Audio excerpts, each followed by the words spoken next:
live there from Sports Complex OAU. We just had a match concluded now.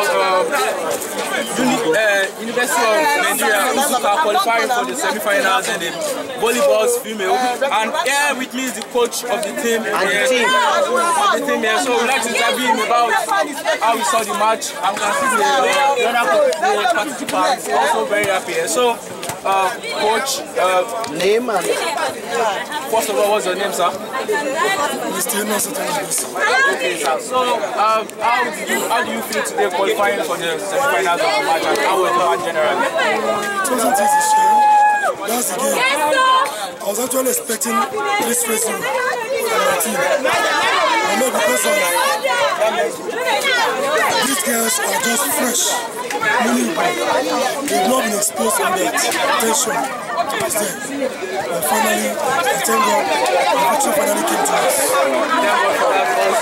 And so, coach, we'd like to ask you about the events generally. How has it been? This day 6, and how has been your experience on the school with people around and everything? It's so great, so great. This issue of mercenary, thank God, to a great extent, it has been reduced.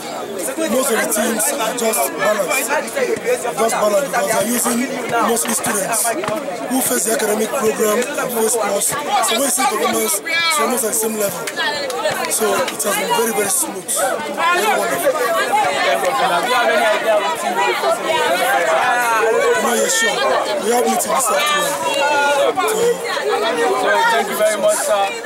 Live at the back there, you can see the rest of the team happy, joyous, they moved to semi-final. So thank you very much. Thank you. Okay, thank you.